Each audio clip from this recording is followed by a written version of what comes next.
Have you ever felt overwhelmed by canning? Either because you've never done it before or because you just don't have enough time? Well, friend, push those feelings aside because this bread and butter pickle recipe is just for you. I'm Audrey from Audrey's Little Farm, and I help passion-driven people trailblaze their way to a more self-sufficient life. I am so excited to share this recipe with you today because it is one of the few canning recipes you can actually do in the spur of a moment. One of the secrets to crunchy and crispy pickles is that you use fresh cucumbers ideally harvested the day that you're going to make pickles. But there are so many days that I go out to the garden to harvest, picking way more cucumbers than I intended to, and then I don't have time to can, and they end up going to waste. And as much as I love completely from scratch recipes, I wanted to find something quick and easy to keep on hand that would allow me to make last minute pickles. So I decided to try out Mrs. Wage's bread and butter pickle recipe and fell in love. So let's get to the recipe. First, prepare your water bath canner by filling it halfway full and bring the water to a simmer to keep your jars hot. You want your jars hot when you pack them with cucumbers so that they don't crack when you add them into the boiling water afterwards. Then set all of your lids and seals aside.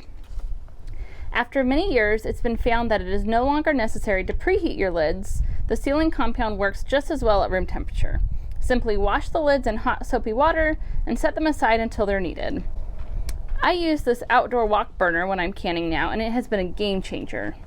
First of all, it brings mixtures to a boil way quicker than normal burners on the stove, and second, it doesn't heat up your house. It's definitely something I wish I would have thought about years ago. Next, mix 6 3/4 cups of white distilled vinegar, 5% acidity, 7 cups of sugar, and 1 pouch of Mrs. Wage's bread and butter pickle mix into a large stock pot.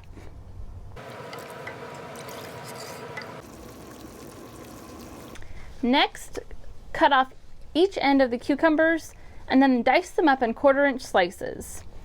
Remove your jars from the hot water and then pack each jar full with cucumber slices. After the jars are packed full, fill them to the top, leaving a 1/2 inch of headspace. Then remove the air bubbles. The way you remove the air bubbles is just to gently slide a skinny object such as a butter knife around the edge of the jar between the jar and the pickles until you see all the bubbles float to the top.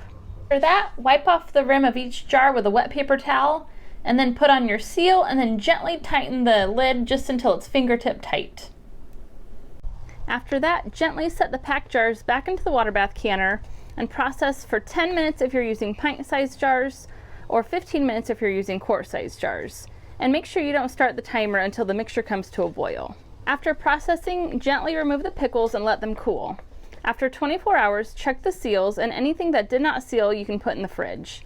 You will likely hear the popping sound right away after removing your jars from the water bath canner, but another way to check is to press on the top of the lid, and if the indent doesn't pop back up, it's sealed.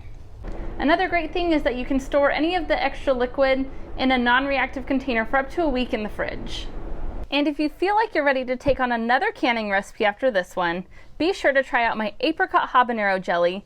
It's one of my family's favorites, and I guarantee it'll be one of yours too. So I will see you there.